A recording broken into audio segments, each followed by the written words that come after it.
We are living through the era of small men who are so unfit, so pathologically insecure that their acquisitiveness, their greed, their need to fill the black holes where their soul should be takes precedence over everything that is good in the world. We ignore this at our peril. Let's dive in.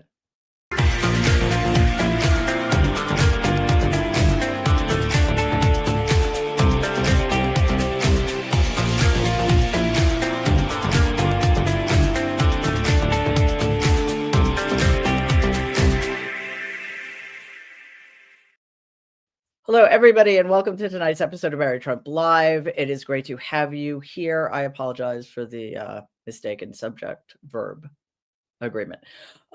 Rookie mistake. I'm ashamed, but not as ashamed as the people in charge of our government should be. All right, let's start with tariffs again, because this is a problem that is not going away. In a closed-door meeting with labor leaders today, Prime Minister of Canada, Justin Trudeau, admitted Donald's talk of absorbing Canada is serious, linking it to U.S. interests in Canada's natural resources.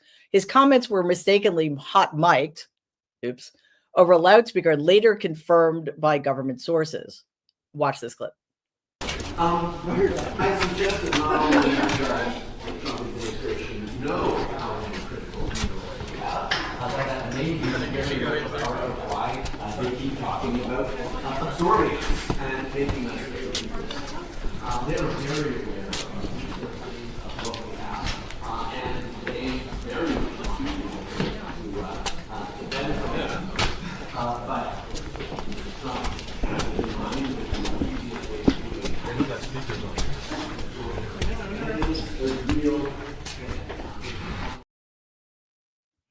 Yeah, and listen, I get that too many people are afraid that the impulsive and deranged toddler, who is Donald Trump, will wish them out into the cornfield if they look at him funny and if they don't get in line.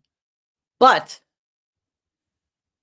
we have people in this country right now literally laying their lives on the line to help other people.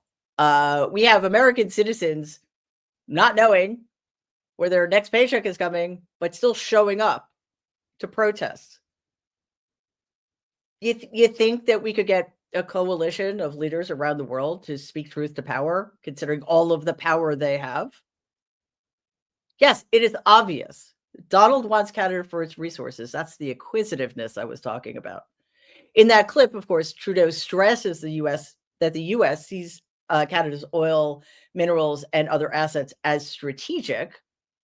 Of course, we know that Donald has delayed new tariffs on Canadian exports for 30 days in exchange for border security concessions because, well, let's face it, he got played by Trudeau. His advisor, Peter Navarro, is he out of jail? Oh, all right. Well, you know what? I bet that you could probably serve in the new Trump regime and still be in prison. Anyway, Peter Navarro accused Canada of visa issues, drug smuggling, and allowing terrorism suspects into the U.S. earlier this week. Yeah, Canada and their problem with terrorism. Visa issues, I am not informed on that issue, but it doesn't sound nearly as serious. I think with headlines like this, our Canadian audience might start to hate this country even more. And who could blame them? I just hope Canadians, and I know a lot of people from Canada watch, so first of all, I'm deeply sorry, that they know that there are tens of millions of us on the right side of this and who would do whatever we could to make sure that none of this ever happens. But we need to keep it in context, right? I don't want to get into the psychopathological analyses of what's going on right now, but let's keep this let's keep focused on whatever the reasons. Donald is absolutely focused on absolutely has ambitions of imperial power. Short version, because he's an empty person. who has needs that can never be fulfilled. So he just needs more power. He needs more money. And last I checked, nobody's stopping him, even people who know better and who actually know what's going on with Canada, the Panama Canal, Greenland, et cetera, et cetera, et cetera. Gaza, a list that will only grow as this nightmarish, constitutional crisis grows. Donald stated today from the Oval Office that he will introduce new, quote unquote, reciprocal tariffs next week, rattling financial markets. I think we need to keep in mind that this may just be like short selling to the extent that I know what that means. Like this guy's manipulating financial markets, and I don't necessarily know that he's doing it on purpose, but somebody else might be. So that's always in the back of my mind. Upon this announcement, the Dow fell 400 points, with the S&P 500 and NASDAQ also dropping, showing the market is operating out of fear. The market also operates out of uncertainty, which seems to be something that Donald specializes in. His plans, of course, lacked clear details, and his idea of matching foreign import tax dollars dollar for dollar could spark even more retaliatory tariffs, as we experienced this week from China. A 10% tariff on Chinese goods went into effect, but the regime briefly removed and then reinstated a duty-free exemption for small packages, causing chaos in postal shipments, because chaos is also a tool of theirs. Earlier this week, the U.S. Postal Service initially stopped package delivery from China and Hong Kong, but reversed course hours later after Donald's executive action restored the exemption, adding to the tariff confusion. Again, confusion, chaos. We're going to have to add we're going to end up with a very, very long mantra by the time we're done with this. But let's start with the important stuff. Unconstitutional, illegal, anti-American, inhumane, confusing, chaotic. That's the brief. As tariff threats loom, Donald met with Japanese Prime Minister Shigeru Ishiba at the White House to discuss military cooperation, foreign investment, and trade tensions, with Japan seeking reassurances on security guarantees and tariffs, which is all well and good. I just don't understand why anybody would believe him at this point. And by that, I mean Donald, not the Prime Minister of Japan. Ishiba aimed to build a personal rapport with Donald, assuming he's sane. I'm guessing that didn't work out very well. Following the example of former Prime Minister Shinzo Abe to prevent a trade war and avoid increased defense spending demands. Donald's regime signaled interest in Japanese investment in U.S. manufacturing and energy exports, with SoftBank committing to $100 billion U.S. investment over the next 4 years. Talks included joint military training, AI, semiconductors, space cooperation, and cybersecurity, with an emphasis on strengthening U.S., Japan, South Korea trilateral relations. Trilateral is the word that probably Donald can't say. Anyway, while he has historically pushed allies to increase defense spending, officials avoided confirming whether Japan would face new financial demands. They will. However, during Donald's is it a big moment of attempt at having a diplomatic moment? I think that's a fair way of describing it. Something else came up. Watch this clip. Mr. President, do you have a reaction to the new Time magazine cover that has Elon Musk sitting behind your Resolute desk? Is Time magazine still in business? I didn't even know that. He's so funny when he's narcissistically injured. Okay, look, first of all, it is not his Resolute desk. It's our Resolute desk. Okay, that's the people's house. We're paying for him to live in. Also, I talked about that Time magazine cover earlier today, but I do think it's worth repeating this. Just between us, don't show that to anybody else. Do not share that image far and wide. Stop it. Stop it. Seriously, it's not nice. Somebody might get hurt. You guys know what to do. So look, here's the thing. Do people read Time? I have to be honest, I did not know Time Magazine was still a thing. It was a huge thing. Time Magazine and Newsweek when I was a kid. Not that I'm dating myself. So, but people, yes, it still exists. People still read it. Like the Time Magazine Idiot of the Year. Sorry, typically it's Person of the Year. Just in 2024, they got very niche. Was that a low blow? There's no such thing as a blow too low. Okay. Anyway, people read Time Magazine. People will look at that cover not because you're sharing it, because I've asked you not to, because everybody else will. So we're going to review and let Donald just kind of have to deal with it, the petulant child that he is. As we saw, the new cover of Time Magazine features, I don't think shadow president is the proper way to describe him anymore. Dictator Elon Musk behind said Resolute desk. Guys, sorry, there's a glitch. There's a glitch and nobody's listening to me. Anyway, inside the cover story, the cover story is called Inside Elon Musk's War on Washington, which suggests he kind of has a lot of power, right? And it chronicles his efforts to destroy what we now currently know of as the United States of America, constitutional republic, greatest democracy in world history. Obviously, Donald was asked for his thoughts, and he handled it like the seasoned, mature, reasonable person he is. So again, though, please don't share that image because it's hurtful, and we stop it.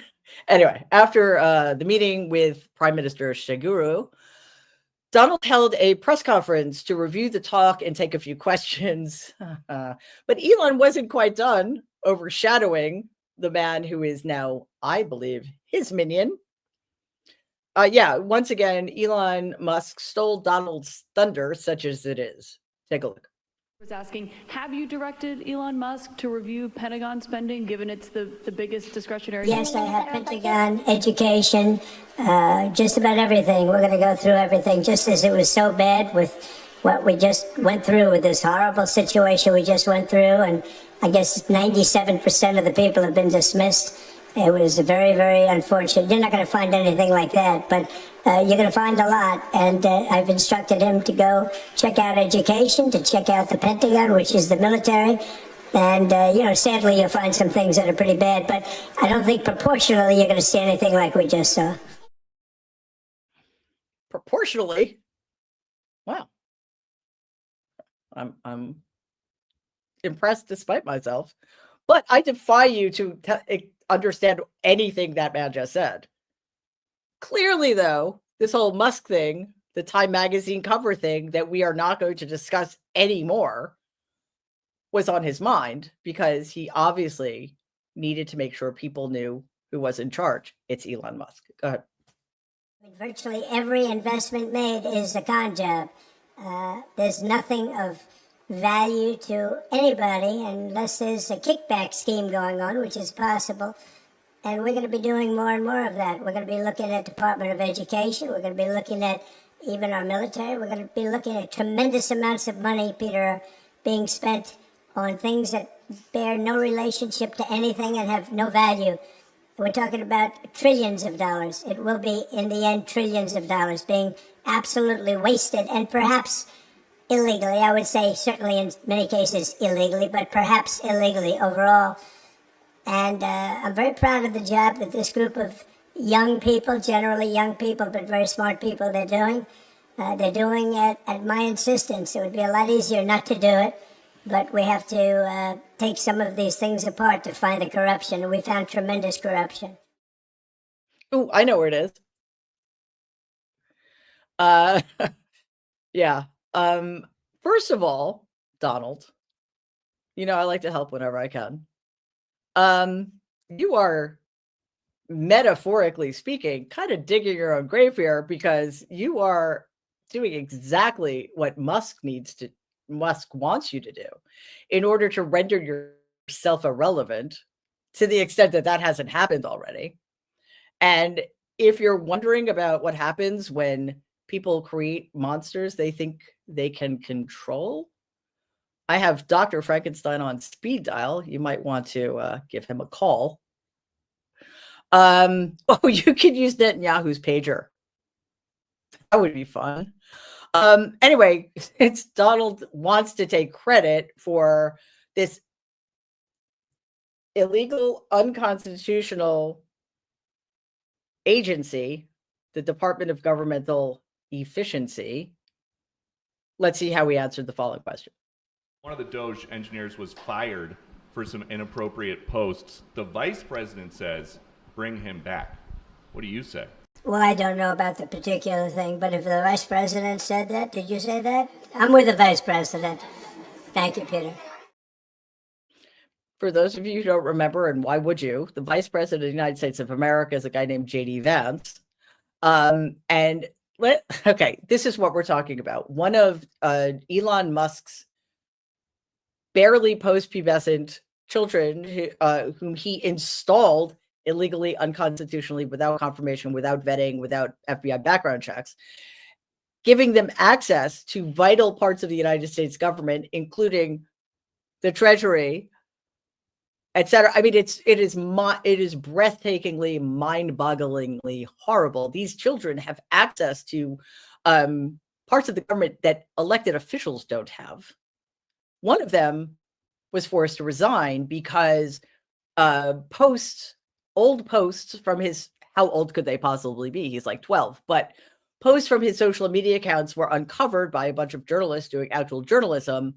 And in them, he basically proved himself to be a complete and utter racist. I think I'm paraphrasing because I don't remember the quote exactly. He said something like, I was racist before it was cool.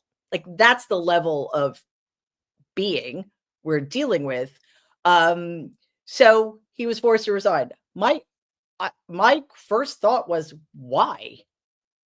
Like, he's perfect for this regime. Why would somebody who's racist, who has anti-Indigenous people bias, who is likely a misogynist, and who calls himself by a nickname that is so embarrassing, I'll spare him. Why was he forced to resign? Because, I mean, he probably reminds Donald of himself at that age. Anyway, not letting the Treasury discussion go, Donald continued. We have illegal immigrants on Social Security, and we're going to find out who they are and take them out. We have illegal immigrants in other Medicare. We've found a lot of bad people, a lot of people that shouldn't be on, that were put on through California. A lot of them come out of California. We're not going to stand for that. Okay, all lie. Immigrants, undocumented workers, commit far fewer crimes than the average American. And oh my God, like, we can't even compare them to Donald Trump, the most prolific criminal in American history. They pay taxes. They support their local economies. They do jobs Americans refuse to do. And they work harder than most people. So, like, if that's all you've got, Donald, no wonder you need to lie about everything. I kind of called this, I don't know if you'll remember this, but I do. I don't remember I don't know if it was the first year of his first administration or obviously it was during his first administration, 2017 or 2018. Donald refused to go to the Kennedy Center honors. And that worried me. I mean, granted, I grew up in a family that has no interest in arts of any kind. My grandparents had a room in their house called the library, which is where we spent most of our time, and there was not one book in it. So, that's where we're coming from here. And here we are, however many years later, and the National Endowment of the Arts has announced that it will cancel the Challenge America grant program, which funded art programs for marginalized and rural communities.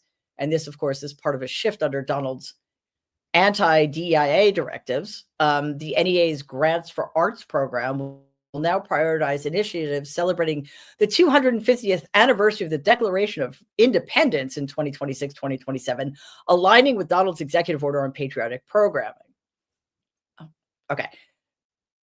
Two things. I mean, the Declaration of Independence, such as it is a perfectly reasonable document. It's not art. Secondly, fascism kills art, and art kills fascism. Keep that in mind as we go. A new White House-led task force will oversee the 2026 celebrations. Okay, I'm glad I stopped myself. Sidelining the previously established U.S. Semi-Quincentennial Commission and requiring agencies to submit event plans by March 1st. Organizations like the Arrowhead Regional Arts Council, Artist Communities Alliance, Arts Alive, Great Plains Theater Commons, and the Iris Music Project Incorporated, among many, many others, rely on these grants through their 501c3 NPO status. These arts organizations worry about losing critical support, particularly in rural areas. They worry about that because that's what's going to happen. Many fear the new guidelines force them to align with a narrow nationalist focus to secure funding. And the NEA's move follows similar actions by other federally funded institutions, including the Smithsonian, which decided to pull its punches on how it covers slavery and the Holocaust, and the National Gallery of Art, which dismantled DEI offices, and NPR and PBS, which now face funding threats from the FCC. We have a breaking news that Donald just fired the board of the Kennedy Center. Oh, Jesus Christ.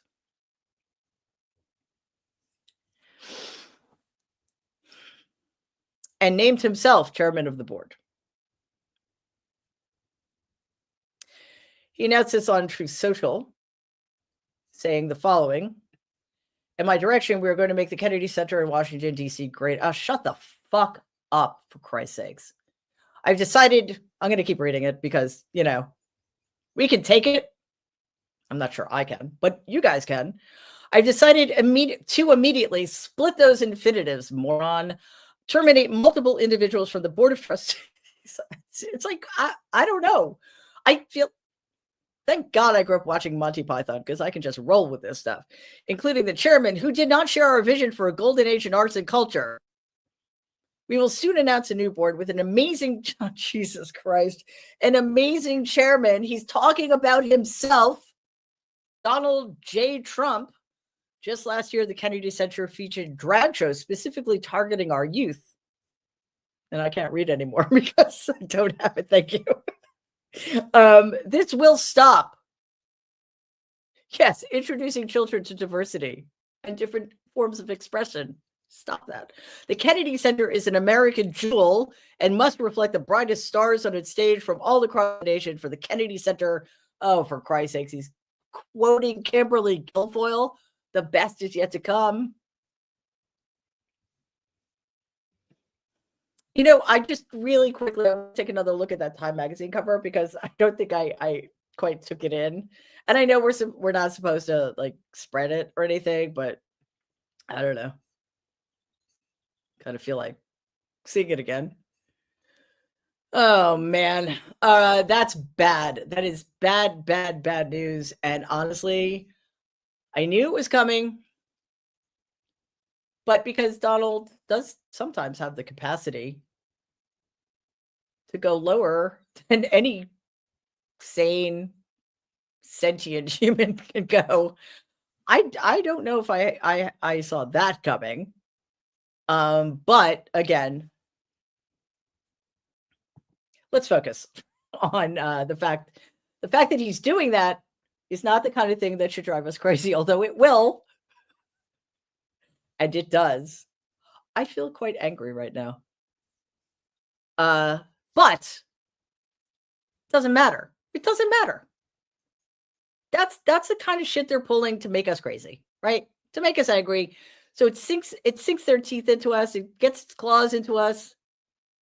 Whatever. Whatever. He's going to do what he wants, and nobody's going to stop him. Make yourself chairman of the board of the Kennedy Center Honors, you ignorant, pathetic piece of garbage. Go for it.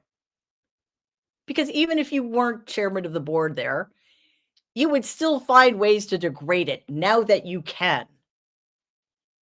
So let's pay attention to what this really means. All of those arts organizations that I mentioned that are worried about the future, that's what we need to be worried about.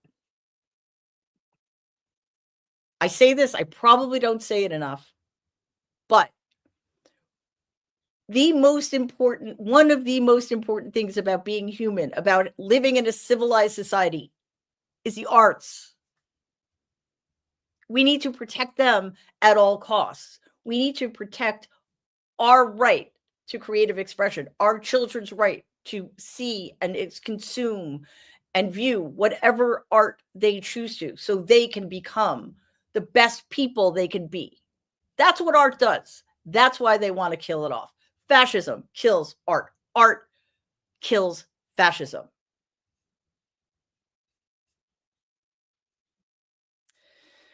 Okay, so according to Wall Street Journal, the White House is working on a new executive order that could lead to thousands of layoffs at federal health agencies, including the FDA. It would be smashing if Bob Kennedy were in charge of the HHS. The order may be issued as soon as next week, requiring agencies to reduce their workforce by a set percentage, because that's a responsible way to approach things.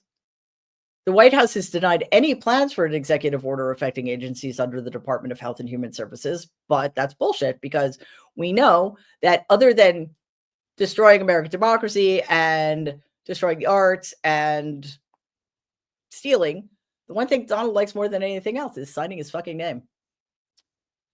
So this is what the CDC said to its rank employees on February 7th, which is today. Senior officials at HHS and the Centers for Disease Control were ordered to rank probationary employees by their importance to agency operations amid fears of mass layoffs. Reports suggest Donald is working on an executive order to eliminate thousands of HHS jobs, including the CDC and FDA. Just to be clear, that's Health and Human Services, that's the Centers for Disease Control, and that's the Food and Drug Administration. The administration plans to reduce USAID. I've been talking about this a lot because it is so incredibly important, to just 300 employees, which is an obscene farce. Just eliminate it entirely instead of making people think that this is still a viable organization, which is the premier aid organization throughout the world. This is part of an effort to shrink the federal workforce, with 50,000 employees already accepting what we are calling, thanks to our source, a fork in the eye. It's not a buyout. It is not a deferred resignation. It is an assault on our civil service and our civil servants, who, unlike Donald Trump and Elon Musk, actually care about this country and have given much of their adult lives to making the lives of all Americans better, something Elon Musk and Donald Trump do not give a shit about. Agencies were ordered to identify employees with poor performance ratings the past 3 years by March 7th, signaling a shift toward targeted terminations. And I'm just going to speculate that one way to evaluate performance is who'd you vote for? Many government workers fear the dismantling of agencies, with some refusing to leave despite pressure, calling it a deliberate effort to weaken federal institutions. And that's how it's done. You have to stay strong in the face of this onslaught. And many people are doing that despite what harm might come to them. And I think it's just, we need to remind ourselves that there are people who are taking on great risk by doing the right thing, while people with vast amounts of power are sitting by and doing nothing. I would say, shame on you, but they have no shame. They have no integrity. So let's make sure we still do. So Donald's not concerned about the arts. He's not concerned about Americans' health. He's not concerned about climate change or being sane. What is he? Like, what takes up? Granted, there's not a lot of room in there, but what takes up his thoughts? Well, you're going to be so glad you asked that question. Actually, I asked that question, but let's pretend you asked it, okay? Because that works better. This morning at 10 a.m., Donald decided to start another war because I guess we won the war on Christmas. This time it's against paper straws. Those villains. Here's what he had to say in his post on his failing social media platform. I will be signing an executive order with my stupid Sharpie next week, ending the ridiculous Biden push for paper straws, which don't work. Back to plastic. Well, they work better than you do. Donald's executive order intends to reverse Biden's initiative to phase out plastic straws by 2027, calling paper straws ineffective, even though plastic straws are really literally like choking us. The Biden administration had planned to phase out all single-use plastics in federal buildings because, again, we're killing the planet, with an 83-page report recommending stronger regulations on plastic manufacturing. The push against plastics is tied to concerns over fossil fuel emissions, as over 90% of plastics are derived from fossil fuels and contribute to climate change. But we now know that climate change is a hoax, so who cares? The plastic straw debate reflects a broader culture war, which is what we've been reduced to as a people, with Republicans rejecting regulations as government overreach and Democrats pushing for environmental policies. Just quickly, what seems like governmental overreach? Having the executive branch create agencies out of whole cloth without consulting Congress, whose job it is to create said agencies. Oh, well. So there are state level bans. Some blue states and private businesses have already begun banning or disincentivizing plastic use, aligning with Biden's broader climate strategy. And speaking of consumer goods and Donald's priorities, let's just check on the price of eggs. Okay? I'm not entirely sure if I'm reading that graph correctly, but it seems like eggs are more expensive than they've ever been in all of human history. So weird, because those prices were supposed to go down on Donald's day one, which last I checked was 18 days ago. This is what happens when people get lied to constantly, relentlessly for year after year after year by people they trust. The fact, I made a video about this earlier. The fact that the price of eggs was such a central issue in the 2024 campaign is sort of a perfect distillation of what's wrong with how voters consume news and how news is produced, right? Eggs were expensive. Eggs are important. People eat a lot of eggs. Especially Senator Foghorn Leghorn from Kentucky. But eggs did not become expensive or more expensive than other staples because Biden did something to make your lives miserable by making eggs expensive. It wasn't about inflation. It was about the H5N1 bird flu virus, which has spread like wildfire through poultry farms, forcing farmers to cull their flocks by millions, leaving us with very few eggs, which does what? Raises the price. So there is a probe into Musk's contract, sorry. A letter was sent today to Attorney General Pam Bondi, a phrase I will never get used to saying, by House Judiciary Democrats expressing concerns about Elon Musk's role in DOGE, which they say could create conflicts of interest. I will continue to be mystified by the couching of phrases. It will absolutely, in no uncertain terms, create conflicts of interest. Democrats argue that Musk's financial interest in federal contracts, especially in defense, telecommunications, and energy, could conflict with his government role. They warn this may violate 18 U.S.C. paragraph 208, which prevents federal employees from participating in matters affecting their financial interests. Sorry, that's section 208. They urge the DOJ and the Office of Government Ethics, which again, that exists in the real world, to enforce laws to prevent potential conflicts. Okay. Welcome to day 18 of the constitutional crisis. We really need our emotional support moment. So for this, I want to harken back to the age of saying, because people actually did say that, or so I've read in the history books, revenge is sweet. So let's take a look at this clip. Did we send a box of rocks instead of our toffee to a senator? 100%. Did our video get flagged for fraud because we don't sell rocks? 100%. So we did what any small business would do, and guess what? We now sell rocks. Not on this video. This video is linked to our absolutely delicious quarter-pound bags of delicious toffee that we hand make in-house and have been doing so for over a decade. But we did print off labels. We did buy rocks.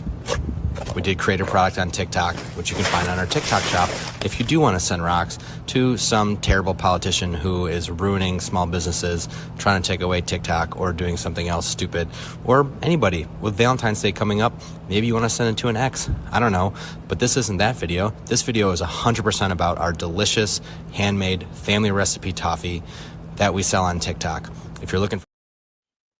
Okay, so any politicians who are anti-small business, that would be all of the Republicans were going to need more rocks. But I love that idea. Remember how, I don't know if you remember or not, but I've been saying, if a lot of the voicemail inboxes in Senate offices and congressional offices are full because the phone lines have been flooded. Thankfully.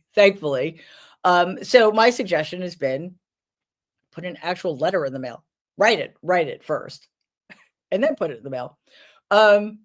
Because it's kind of difficult to ignore massive bags of mail in your office, whereas you can totally ignore a full voicemail inbox because it's theoretical. Rocks, that's better. So definitely check that out. I'm going to do that. There are rocks readily available where I am. All right, guys, let's get to your questions and comments. Kaja, thank you so much, super sticker. I don't know what that currency is, but as I often am when I don't know, I'm very eager to find out. Thank you so much for that. Thank you, Neely. That's incredibly generous of you. Thank you, Cindy, you super sticker, you. Vivi, thank you so much. Karen, another awesome super sticker. Stephanie, same. Thank you so much. Gloria, also a super sticker. Okay, this is a comment from Fun Cruel. In Canada, we have to be realistic about where we're at now and don't try to play nice with a bully. I'll be so glad when relations can return to normal after your MAGA nightmare is over. I wholeheartedly concur. Unfortunately, I think it's if, not when, but we remain hopeful. And I agree. I continue to be kept up nights by the abject failure of people to band together. Like, again, I mean, leaders, Republican leaders from way back when, other former Republicans, heads of state, to band together and just face this guy down. I promise you, he is the weakest, most pathetic loser who has ever lived on this planet. It's not that hard. Just mock him mercilessly. Don't take him seriously. Don't take him at his word. Mock him. It's like a superpower. And it's really fucking easy. So, thank you so much, Rosanna. That's awesome. A super sticker, as is D. Thank you, D. Thank you so much, Debbie, who says, this is a nightmare. Yeah. There are so many layers of fault, but ultimately it falls to the Supreme Court with their immunity decision. Yeah, yes. Although I'm not entirely sure at this point how much of a difference that would have made. But yes, you're right. There is so much blame to go around, and I'm happy to blame the Supreme Court, or I should say the corrupt, illegitimate supermajority of the Supreme Court, because when we look back, if we control the history books, this court, the Roberts Court, will be seen to have been largely responsible for this nightmare we're living through. Laura, the cover should be put on DC. Oh, man. I wish I thought of that. That's fabulous. Yes, the suggestion is that the Time magazine cover of Elon Musk sitting behind our Resolute desk instead of Donald should be on every bus in DC. You know what? I want those banners. I want it everywhere. Like that, I don't know what it's called, but when they put the lights on buildings, I want that cover on every building in DC. Oh, Deb accidentally shared the Times cover. Oops. Deb, I thought better of you. Well done. Can we see that again? No, forget it. I'm sorry. It would be wrong. It would be wrong.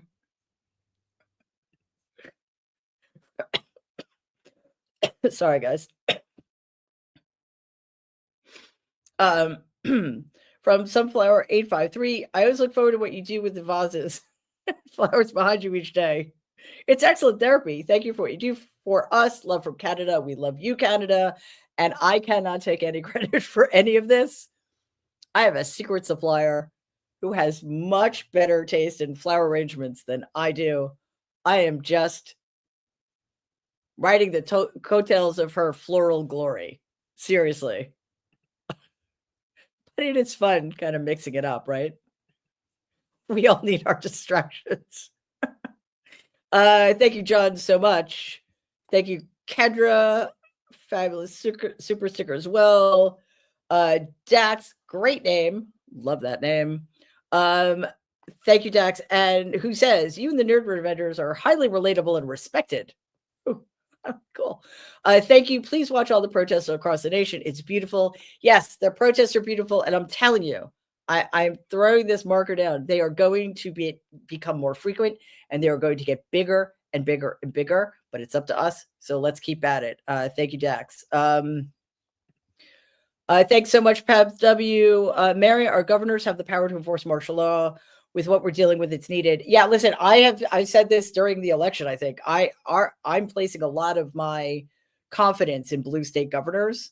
They have a lot of power to mitigate at least and a lot of this and prevent some of it. So I think we need to look to them because they're leading the party right now.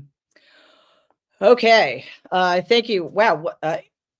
Thank you for spending the last 7,000 years that this week has been with me for Mary Trump Live. A lot going on, and I so appreciate your sticking with it. And, because we really think it's important to stay as informed as humanly possible without, and look, I apologize. I definitely get a little bit wrapped up by some of this stuff because it breaks, a lot of it is quite heartbreaking. I just have to say that. However, I need to get better at sifting through like what should draw my ire and what shouldn't. So we're going to get there together. But yes, it's Friday. So take the weekend, chill, unplug, as they say. It has been a pleasure. Thanks so much to everybody watching on YouTube, everybody streaming on Twitter, everybody listening on podcasts. We so appreciate you as well. To our commenters and obviously our super stickers and everybody donating. We could not do this without you. And to everybody commenting, our awesome moderators, if I didn't mention them already. Sorry, I'm fading. So to my phenomenal, awesome team who has dragged me across the finish line, even when we did not think that was going to be possible a couple of days ago. Thank you. And we will be back. We've got one of my favorite shows to do. Trump trolls Trump. I leave it to you to decide who is whom in that scenario. Drops tomorrow. And of course, I'll be back. We'll have another video on Sunday, and then we will be back with Ask Mary, anything within reason. I think I need to change the name of it. Throw reason out the door. Ask me whatever you want. Okay, I changed my mind. Ask me anything within reason. We're sticking with that. Anyway, thank you so much again. Please have a wonderful couple of days. And before I see you next time, please stay safe and be kind. Thanks, everybody.